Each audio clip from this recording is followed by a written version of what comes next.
हे everyone, welcome back to my channel.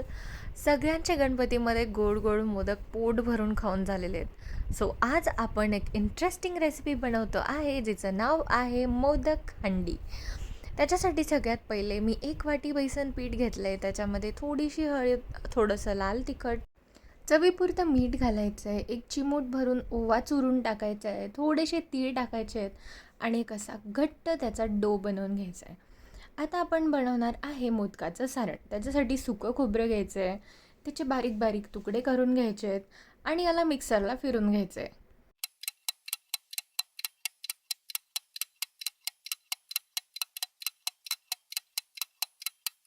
त्यानंतर एक मीडियम साईजचा कांदा बारीक बारीक चॉप करून घ्यायचा आहे. आता एक वाटी घ्यायची आहे, त्याच्यामध्ये आपण जे बारीक करून घेतलेलं सुकं खोबरं आहे ते घालायचं आहे. कापून घेतलेला कांदा घालायचा आहे. त्याच्यामध्ये चवीपुरती हळद, लाल तिखट, चवीपुरतं मीठ, धनिया पावडर, थोडासा गरम मसाला आणि एकदम बारीक बारीक चॉप केलेली कोथिंबीर घालायची आहे आणि थोडंसं ओलसर असं हे सारण बनवून आपण बाजूला ठेवून द्यायचं आहे. याच्या पुढची प्रोसेस खूप सोपी आहे.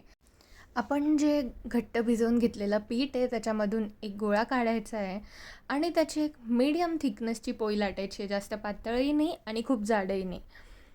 उकडीचे पाकळीचे मोदक आपण जसे बनवतो एकदम त्याच पद्धतीने याचे मोदक बनवायचे आहेत. जर तुम्हाला पाकळीचे मोदक बनवता येत नसतील तर तुम्ही त्याचे यूट्यूब ट्युटोरियल्स बघून शिकू शकतात. एक मोठी पोळी बनवून मी त्याच्यामध्ये छोट्या वाटीने अशा छोट्या छोट्या पुऱ्या कट करून घेतल्या आहे आणि मग त्याच्यामध्ये सारण भरायचं आहे. 2 चिमटीनी पाकळ्या पाडून घ्यायच्या आहेत, 3 किंवा 4, आणि मग त्या पाडलेल्या पाकळ्यावरती एकत्र करून त्याचा मोदक बनतो. जसं मी व्हिडिओमध्ये दाखवलं आहे तशा स्टेप्स जर तुम्ही फॉलो केल्या तर हा अशा प्रकारचा कळीचा मोदक बनवणं काहीच अवघड नाही आहे. 4 जणांच्या भाजीसाठी प्रत्येकाला 2-2 मोदक येतील अशा पद्धतीने मी 8-9 असे हे सारण भरलेले मोदक करून त्याला बाजूला ठेवून दिलं आहे.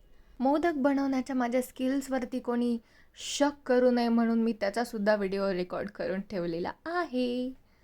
इथून पुढची प्रोसेस खूप सोपी आहे. जशी आपण काळी कटाची आमटी बनवतो तशी आमटी बनवायची आहे. पाणी त्या आमटीमध्ये जरा जास्तच घालायचं आहे कारण की मोदक शिजल्यानंतर मोदकाला शिजायलाही पाणी लागणार आहे आणि शिजल्याच्या नंतर ही आमटी घट्ट होते. असे एक एक करून हे सगळे मोदक आमटीमध्ये सोडायचे, त्याला जरा वेळ शिजू द्यायचं अँड आपली मोदक हंडी इज रेडी. अशाच इंटरेस्टिंग रेसिपीजसाठी माझ्या चॅनलला लाईक, शेअर आणि सबस्क्राईब करा. तब तक के लिए बाय बाय. Wow!